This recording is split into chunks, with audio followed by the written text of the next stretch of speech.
Seems to be working. Okay. Okay. David, why do you think businesses fail?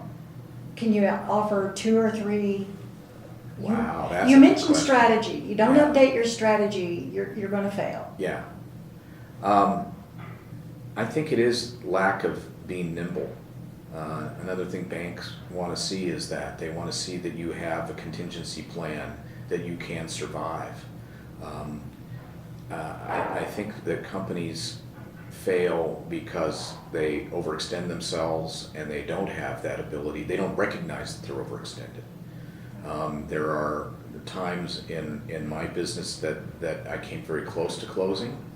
How did you stay should've. open? How did you overcome it?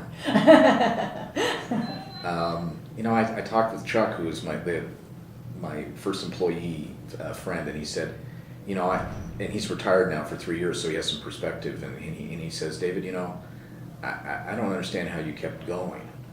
So I don't know. I mean, at the first time, it's working 100-hour weeks. Right. It's that, cinch the belt and go for it harder. I don't know. I just was unwilling to give up, I guess.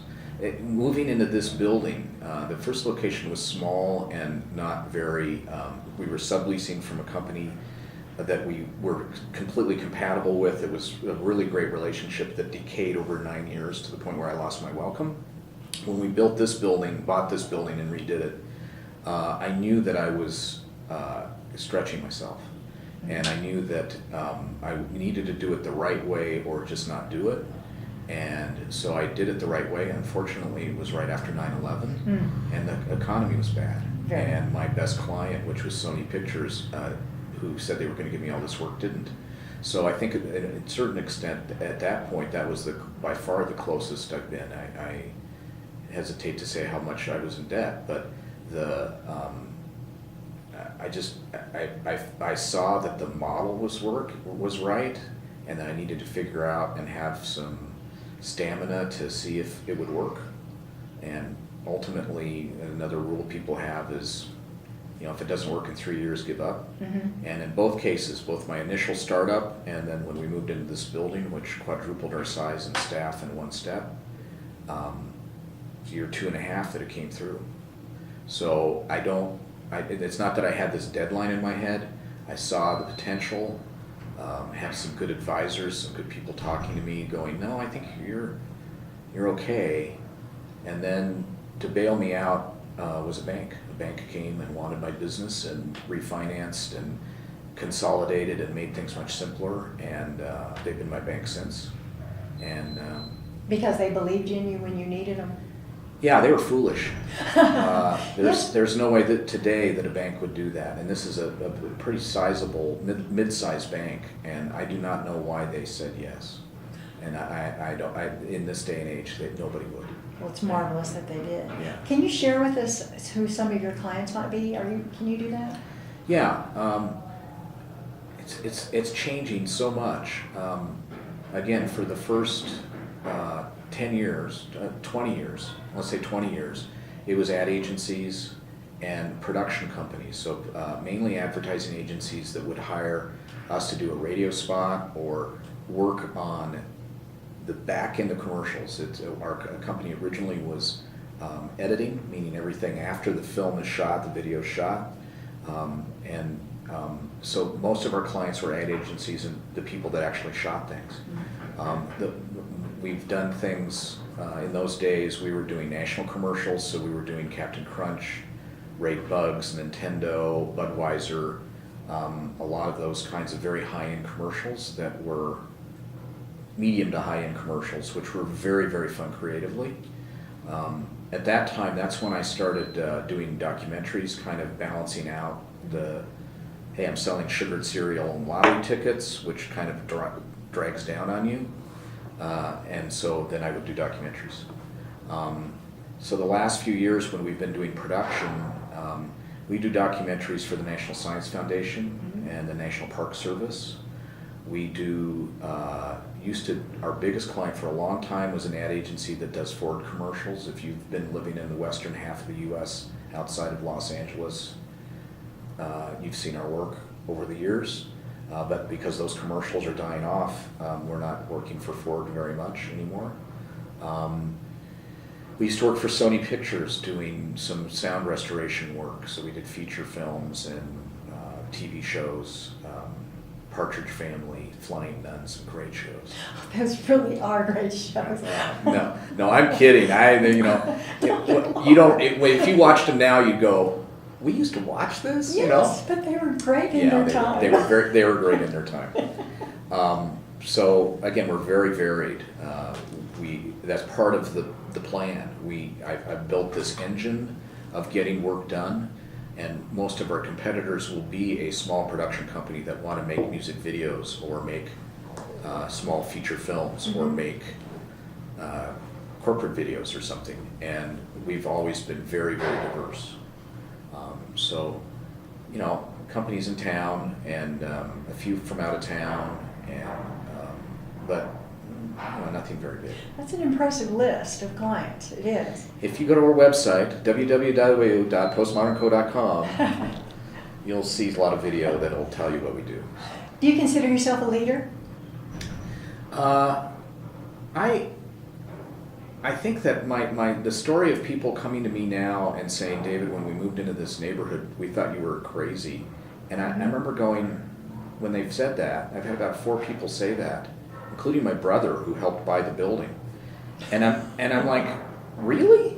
I knew that I would this was the right place. This was I never had any hesitancy. So I suppose in that way, that vision entrepreneurial thing, I'm a leader. I don't know that I'm a leader of people. I'm pretty passive aggressive, which in this day and age might be a good thing. Yes. But I don't know that I'm not a cheerleader as much as somebody that leads by example. God, that sounds so. But there are a lot of elements of leadership in that. You had a vision no one else could see. You had the courage, and people followed and finally believed it. That's kind of like self-leadership. You knew where you wanted to go. Yeah, and again, I think that defines an entrepreneur. I think there's another tenet, I suppose, in my business reading, which is not very much actually, but it is that thing of what is the most valuable thing you can be to the company, and that's what you as the owner should be. And ultimately, even though my favorite thing to do is do projects, we just finished a feature film that's a great little film. We're talking about doing another one. Those kinds of things really get my emotions going, and actually when I go to bed, that's what I think about. But me as the owner of the company, by far the most important thing I can be is that vision guy. That's true. And the people that are slowly taking over and will eventually take over the company, assuming that it survives when there's no reason to think that it won't, they don't have that as strongly as I do. And so I can see that. There are things that I see that other people don't. That is, to me, what an entrepreneur is.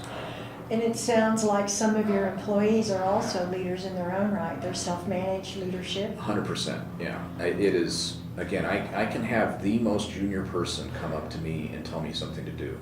And to me, that ability to be their own leader, be their own boss, that's how flat we are. And that knowing anybody coming into this building knows they want to be in this industry. It is a fun industry to be in. It's a difficult industry to make a living at in this day and age.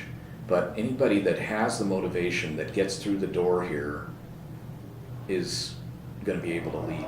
That is wonderful. We thank you so much for your time. Is there anything you would like to share for the new or the would-be new business owners? Don't do it. Or at least have a business plan. We'll keep that clip. Thank you very much. I think that I'm 25 years in.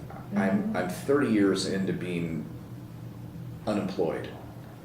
I've never had a job interview in my life. So there are things that maybe predestined me to do this kind of thing because I won't say that I ever thought that I was going to be an owner. There was no interest in being an owner. Again, I was buying my job initially, and then for 15 years it was a lot of ownership thinking, if you will. I think that's one of the things that you have to think about. If there's a job that you're trying to build a company around, the chances are, if you do your job right,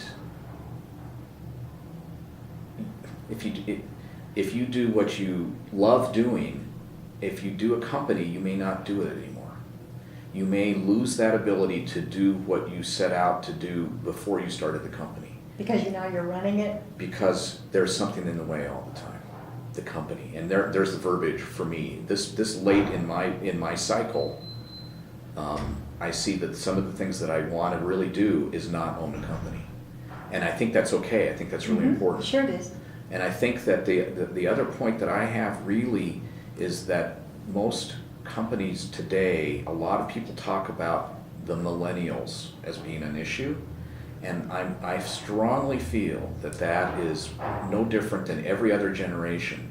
And that the problem is that you as an owner will have to reach a point where I am, where I know that in order for the company to survive and thrive, for the people here to thrive, that I need to move away, because certain things drive me crazy. They work great, the company works great, but it drives me crazy.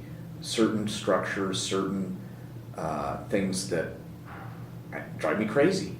And so I think that part of the thing is to recognize that when you start a company, that it's going to end by failure, death, something is going to make it end. So even at the beginning, recognize that everything's going to change, and at some point it's going to end. You're going to pass it on to a child or an employee, or you're going to close it, and that's an okay thing. And hopefully it lasts 25 years. Yes. Hopefully you get a career out of it. Thank you very much for your time today. You bet. We really enjoyed hearing about what's working for you. Oh, good. And the other thing I wanted to mention and ask you about is, you said you don't get to do what you love to do now because now you're running a business and things get in the way. But you've never applied for a job anywhere. Well, what about doing what you love to do inside a different corporation where someone else is doing all of the business? Yeah, and I think about it all the time. A lot of owners say, well, or people in my position will go, well, there's no way I could ever work for somebody. And I don't necessarily feel that way.